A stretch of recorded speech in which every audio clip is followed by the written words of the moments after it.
कि जय श्री राम से जिनको एलर्जी है उनको शायद मेरी बातों से मिर्ची लगेगी। मांगा भाई साहब, जिनके वोट कटे हैं, जो यहाँ के नागरिक हैं, वो अपनी दावेदारी पेश करे।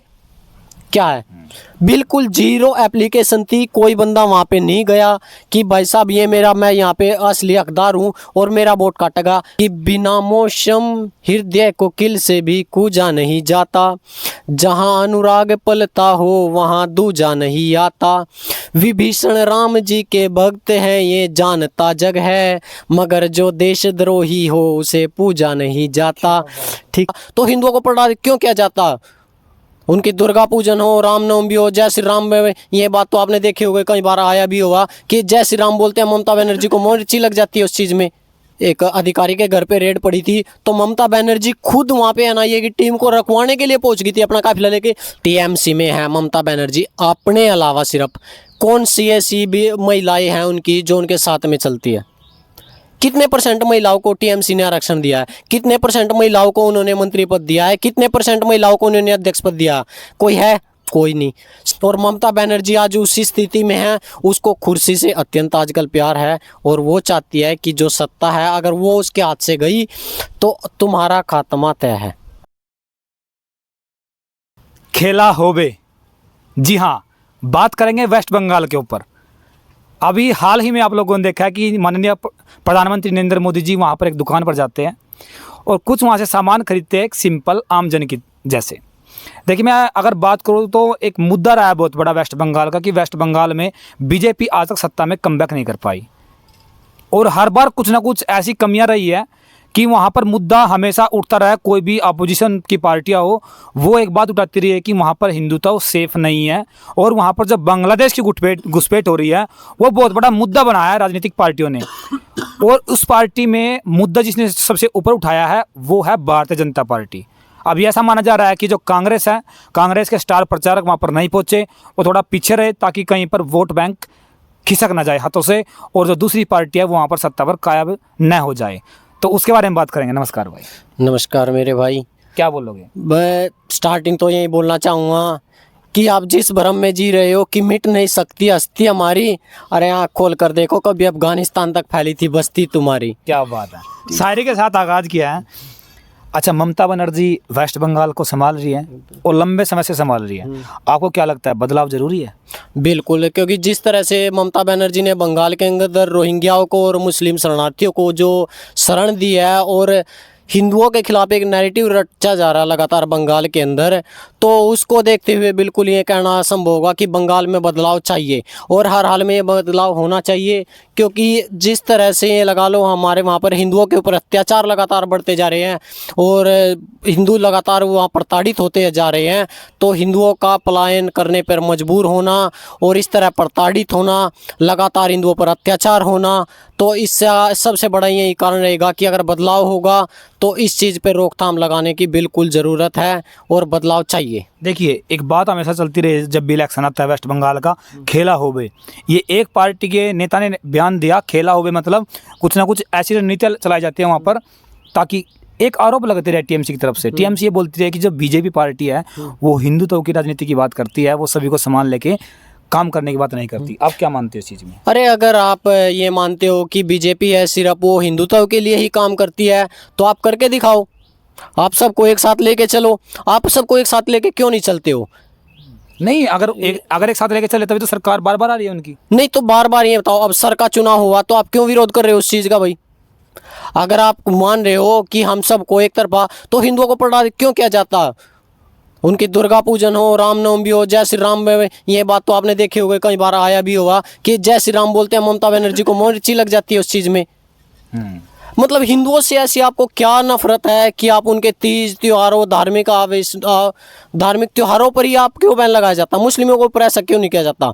आप लगातार बांग्लादेशी रोहिंग्याओं को वहाँ पे शरण दिए जा रहे हो, आप सर का विरोध कर रहे हो, जबकि सर आप ये लगा लो देश हित में तो है। अगर देश के खिलाफ हैं तो ये मोदी जी है या जो भी है देश के, जो देश के बारे में सोचते हो, ये तो है नहीं कि हम देश के बारे में नहीं सोचेंगे। आप क्यों उस चीज़ का, जैसे ही कोई अच्छी तरह आती है, यूजीसी का जैसे कानून आया था, आपने उसका विरोध किया, आपने सर का विरोध किया, आप जो उनकी जनसंख्या है नियंत्रण, उस कानून का आप लगातार विरोध कर रहे हो। तो इसका क्या कारण है? आप क्यों ऐसा करना चाहते हो कि भाई सिर्फ एक समुदाय विशेष के लिए आपके मन में क्यों भावना? अच्छा, एक बात बताइए, देखिए अभी इलेक्शनों का दौर चल रहा है, 5 स्टेटों में इलेक्शन थे और यहाँ पर अभी इलेक्शन होने हैं, तो आप क्या मानते हो, जो बीजेपी गवर्नमेंट एक बिल लेके आई थी राज्यसभा में, वो पास नहीं हो पाया लोकसभा में भी, तो उसमें ये बात बोली गई थी कि महिलाओं को हम लोग आरक्षण देंगे, तो क्या उसमें कोई पॉलिटिकल स्टंट हो सकता है? क्योंकि वो पास नहीं हो पाया और उसके बाद प्रधानमंत्री जी लाइव आते हैं, उसके बारे में समझाते हैं, क्या बोल अच्छा, आप जैसे आप इस चीज़ का आप मुद्दा लेके चले हो कि हम महिलाओं को आरक्षण देंगे, आप बता दीजिए आपकी जो जितनी भी पार्टियां, टीएमसी हो गई, आपकी सपा होगी, आप होगी, कांग्रेस होगी, इनमें कितनी ऐसी महिला सदस्य हैं जिनको इन्हें आरक्षण दिया है? आप जब देखोगे ना इसमें, तो सिर्फ गिने चुने ही हैं जो इनकी सरकार से रिलेटेड हैं, जो इनके निजी हैं, सिर्फ उन्हीं लोगों को आरक्षण दिया जा रहा है। जबकि आज भी आप देखोगे, अगर बीजेपी पार्टी में जो निर्मला सीतारमण जी है, वित्त मंत्री है, ठीक है, मतलब महिलाओं को सम्मान देते हैं बिल्कुल बिल्कुल 1001% महिलाओं को सबसे ज़्यादा अगर सम्मान किसी पार्टी के अंदर दिया जाता, तो बीजेपी का उनका ये नारा सबका साथ सबका विकास बिल्कुल उचित है। नहीं, देखिए ये बात हो रही है ना, बात तो इसमें थोड़ा भेदभाव की इसलिए बात आ रही है, जो 550 के आसपास जो भी सीटें अपने यहाँ पे है, आगे बढ़कर वो 850 के आसपास लेके जाने की बात हो रही है। तो ऐसा बोला जा रहा है कि साउथ के साथ भेदभाव की स्थिति बनेगी, तो आप मानते हैं ऐसा होगा? अभी आप ये बताइए, आप साउथ का अगर मैं आपको करूं, तो जहां पर भी इनका है, जहां पर भी कांग्रेस की सरकार है या अदर पार्टी की सरकार है, भाई पहले वहां पे उनको आरक्षण दे दिया जाए।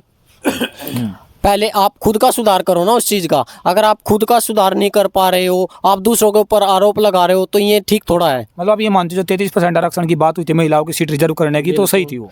बिल्कुल, मैं देखो इसका समर्थन हूँ, महिलाओं को बराबर का सम्मान मिलना चाहिए और ये उनका हक भी है। लेकिन बहुत सी पार्टी ये आरोप भी लगा रहे हैं, हमारे पास भी कमेंट हम लोग लगातार देख रहे हैं कि इसको रिजेक्ट करने वाली भी ये खुद पार्टी थी, ताकि वेस्ट बंगाल महिलाओं को अपनी तरफ आकर्षित कर सके। ऐसा कुछ हो सकता है? अच्छा, आप एक बताओ, टीएमसी में है ममता बनर्जी, अपने अलावा सिर्फ कौन सी ऐसी भी महिलाएं हैं उनकी जो उनके साथ में चलती है? कितने % महिलाओं को टीएमसी ने आरक्षण दिया है? कितने % महिलाओं को उन्होंने मंत्री पद दिया है? कितने % महिलाओं को उन्होंने अध्यक्ष पद दिया? कोई है? कोई नहीं।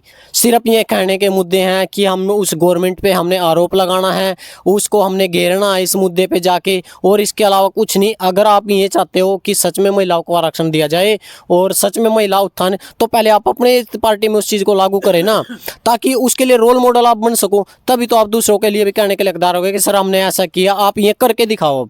अच्छा, जो वेस्ट बंगाल से शुभेंदु अधिकारी जी हैं, उन्होंने इससे पहले भी ताल ठोकी थी ममता बनर्जी के खिलाफ में, वो जीत गए थे, और इस बार भी दावेदारी पेश कर रहे हैं अपने उनके सामने, उनके काफिले को रोकने की कोशिश की गई।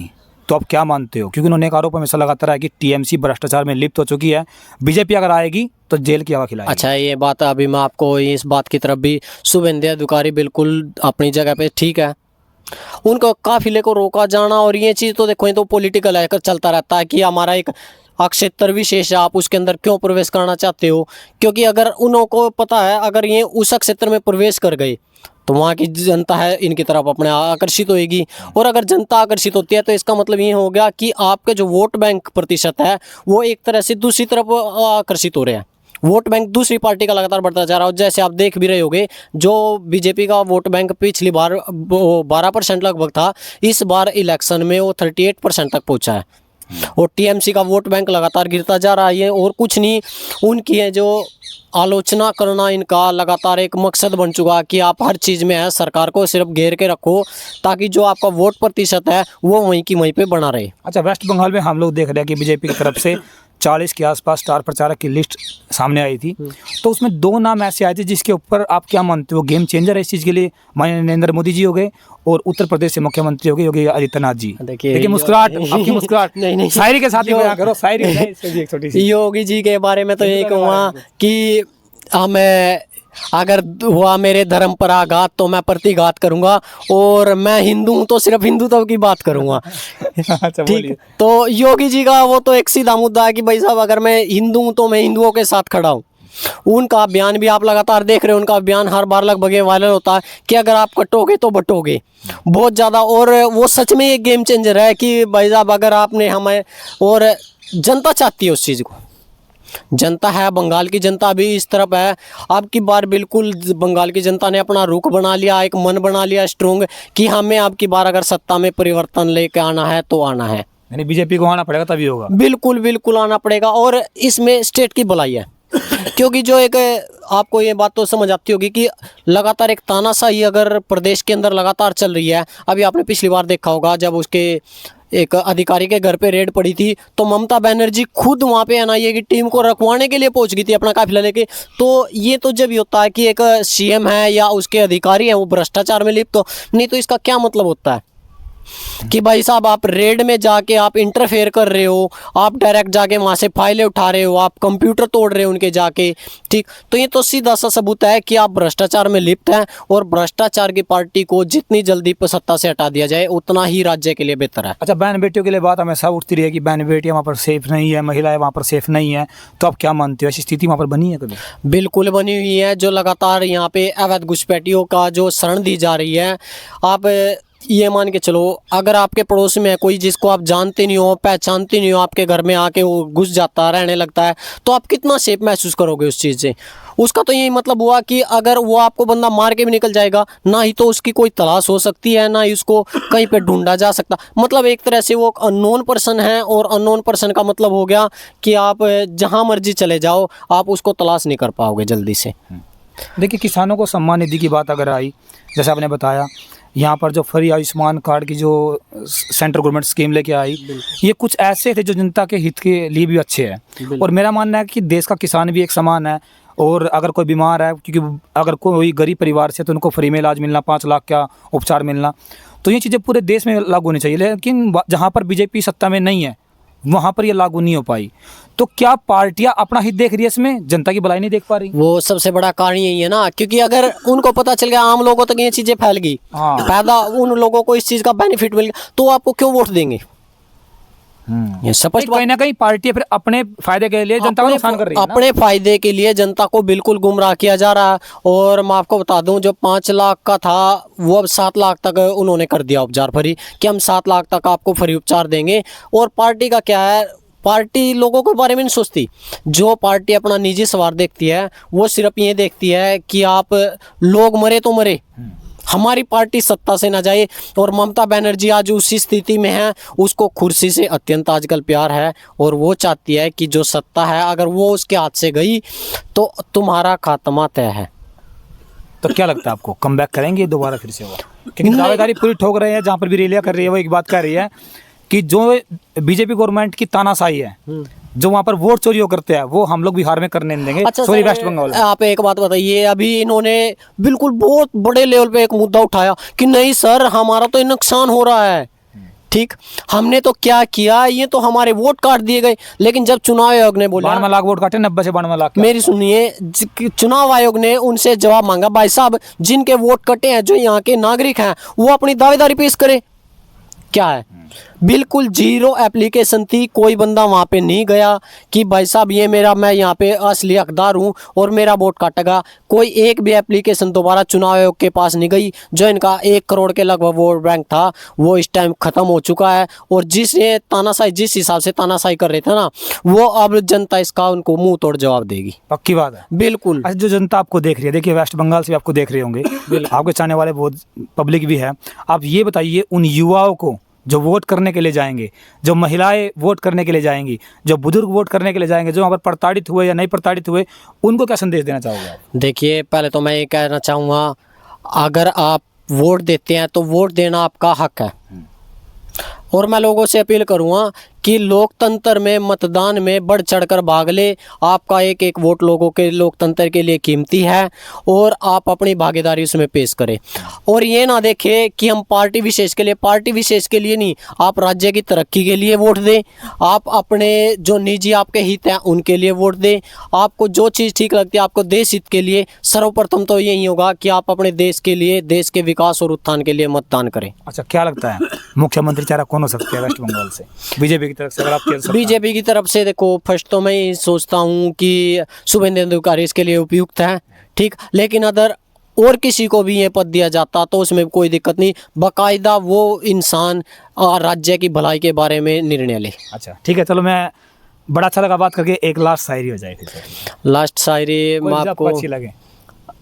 आपको मैं एक देश हित के बारे में ही सुना देता हूँ कि जो देश हित के बारे में नहीं सोचते उनके लिए मैं 4 लाइनें सुनाता हूँ कि बिना मौसम हृदय को किल से भी कूजा नहीं जाता, जहाँ अनुराग पलता हो वहाँ दूजा नहीं आता, विभीषण राम जी के भक्त हैं ये जानता जग है, मगर जो देशद्रोही हो उसे पूजा नहीं जाता, ठीक। लेकिन मैं ये भी बहुत देखता हूँ कि जय श्री राम से जिनको एलर्जी है उनको शायद मेरी बातों से मिर्ची लगेगी।